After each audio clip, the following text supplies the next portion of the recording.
Yo, what's up guys, Silk here. Today's video is sponsored by Opera GX. You guys might have already heard of it, but Opera GX is the world's first gaming browser. And you guys might be asking yourselves, what is a gaming browser? And that really means that it comes with features that are made for gamers. Playing Battlefield, you want to make sure your PC can focus on the game and only the game. Unlike some other browsers that can use upwards of 5 gigs of RAM, Opera GX lets you limit the RAM and CPU usage through the GX control tab. I personally give it around 10% of my RAM and 10% of my CPU. And to make sure this is working, I decided to test it using the most scientific method possible. As you can see, Chrome is using over 5% of the CPU and almost 2 GB of RAM just playing a few videos. Opera GX on the other hand is only using around 2% of the CPU and 770 megabytes of RAM. Not only do you get less stress on your PC, but you also get more functionality. The GX player lets you connect your preferred music player to the browser. This is seamlessly integrated, so when you open a YouTube video or a stream, the music is automatically paused and will resume when you're done. Opera GX also has integrations with a bunch of must-have apps. I personally hook up my Twitch, Discord and Twitter. The Twitch integration is especially cool because it will notify you when your favorite streamer is live. SilkTG! And the design and customization is also all there. Just head to the easy setup menu in the top right corner and make it feel like home. You guys already know I had to rep the brand here, but you guys can seriously do whatever you want with this menu here. So what are you waiting for? I've never turned down free performance and you guys shouldn't either, so head down to the links below and get on Opera GX. So I've been preaching lately that being a one-trick pony in Battlefield will get you nowhere. You'll have much more fun putting time into many different aspects of the game, and recently I decided it was time to brush up on my tanking skills. Often I found myself on a map without a heli or jet, and making tanking work was definitely hard for me. Luckily, I have a friend who is one of the best tankers in Battlefield, and with his advice and my, well, I don't know, we've put together a really solid video on how to use these metal box things. If you guys do crave more tank action, definitely head to the description and check out Knispel. He actually has a really similar commentary style to me and is probably the best Battlefield player I've ever met. More importantly, a really long time friend though, so definitely take a look. So onto tanking. In my opinion, the tanks are the vehicle which you'll have the most transferable skill into. If you're already a decent infantry player, odds are you can put a little bit of effort into tanks and have it go pretty well. So in this video, I'm going to cover a bunch of stuff I talked to Knispel about, and even if you're already a solid tanker, you might just learn something here. So getting right into the video, we're not going to waste any time. We're going to start out with a loadout, and a lot of you guys probably already have a loadout that you like to use, but trust me, there is some things in this that I didn't actually understand before, and there is actually cases where you want to switch up your loadout. So we're going to start out with the shells here though. You pretty much always want to have the AP shell. The Sabo shell isn't really that useful at all. There is one case which I'll explain a bit later for the HE shell, but just know that the AP shell is pretty much what you always want to have. Now the secondary weapon definitely has a lot more variation, and the main debate is between the HMG and canister. Now the canister is more for those mid to long range maps when infantry doesn't get as much cover. Some examples of this could be Gold Mud or Rogue. Other examples could be on maps where there's a lot of verticality, so if you have to kill an enemy extremely quickly, the canister will actually do that one-shot kill because it's basically like a shotgun. And while canister is good in those situations, I do think that HMG is definitely the way to go, and Knispel does recommend it and he pretty much only uses HMG. Now the HMG often does actually get dismissed because it is somewhat hard to use. You'll seem like you're hitting the target perfectly, but you're just not getting any hit markers, and there are a few tips here that will help you use it a bit better. So when I was talking to him, I asked how to shoot the HMG, which sounds like a really basic question, but basically you want to shoot 2 bullets, then reset, and 2 more bullets, then reset. And you can basically do this really fast and pretty much have your gun firing super accurately. The other method is just to tap it, so just keep tapping it, try to make sure the fire rate is allowing the HMG to get accurate before each shot, and that will help you a lot with it.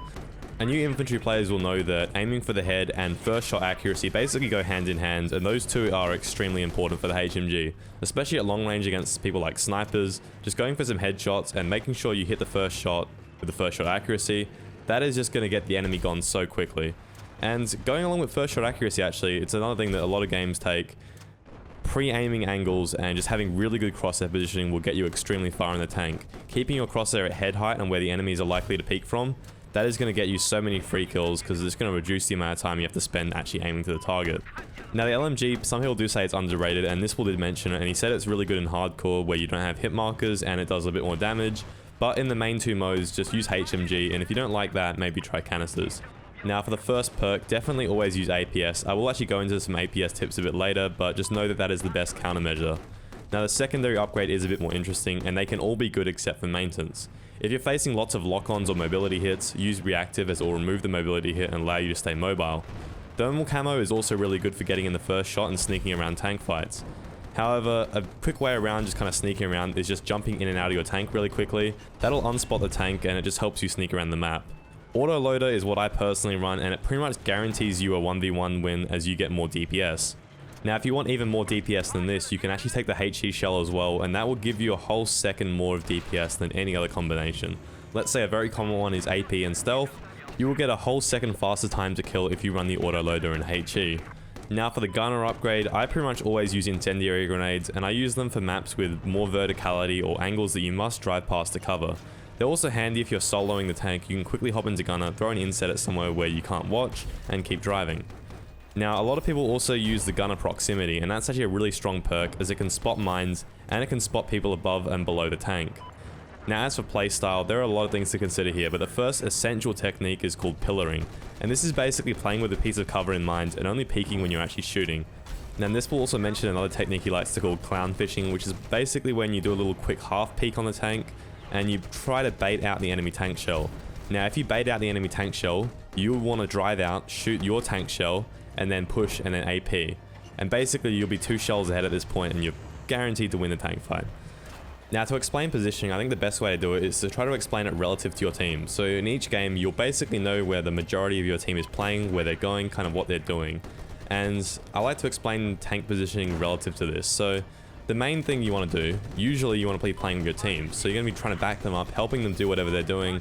Cap flags, defend flags. You want to have your tank as a supporting piece to this. However, Knispel actually explained another case, which is basically when your team has a weakness. Let's say if you're on Zavod, the enemy team is constantly flanking to your back flags. That is really annoying, and if they get away with that, they get a free lav. So you want to be the guy to take care of that situation, and if you can do that, you'll be helping your team a lot, and you're actually getting a few free kills every now and then, because usually it's not the whole team doing this. It's like 2 or 3 people, max a squad usually doing this, and a tank can easily take care of this. You get a lot of kills, and you help your team an insane amount. Now as for getting kills, a really helpful tip is knowing roughly where the spawn points are. You don't have to know the exact square where the enemy is going to spawn, but just a rough area of where to look. You have thermals on your tank, you will spot them out anyway. Now this is especially useful if you're just retaking a flag. What you want to do is you want to look roughly where the spawns are and make sure that there aren't any enemies late spawning onto the flag as you take it. If you don't do this, the enemy could actually just run straight back onto the flag and retake it. Another thing is the enemies will sometimes run off the flag to make it seem like it's clear, so you're leaving your tank and then they come back and cap it. They could even get a rear shot onto your tank and disable it. Now the way around this, and the tip that Knispel actually gave me, which is really smart, is to actually just stay still for like a second. And this will make the tank really quiet and the enemy might sneak back onto the flag. Now if they're not falling for that, another thing you can do is you can actually hop into the gunner seat and that will switch the engine off. And once the engine is off, they have no idea that the tank is there. They might run it out into the open and you get a free kill.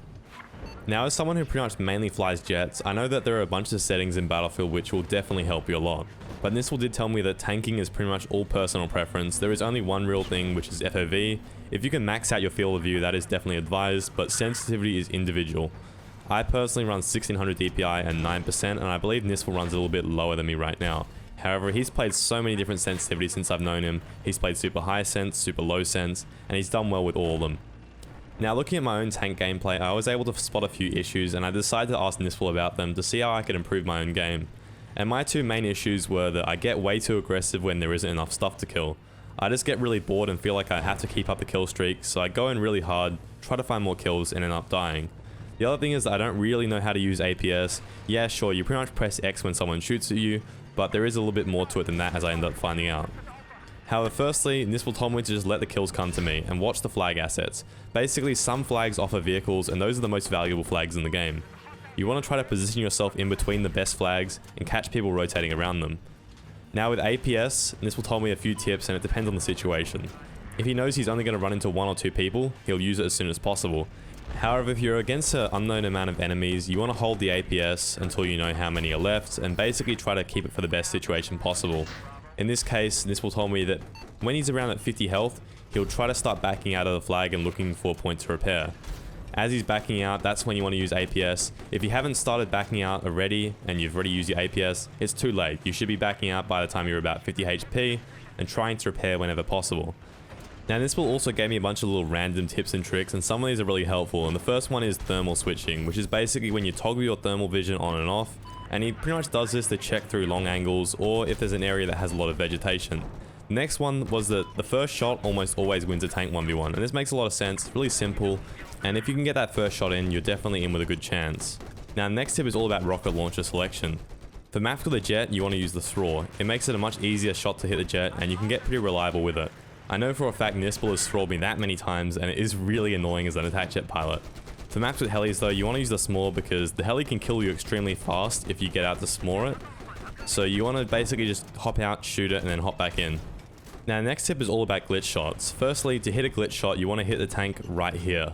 However, to avoid being glitch shot, you want to turn the tank slightly to left or right, or turn the turret.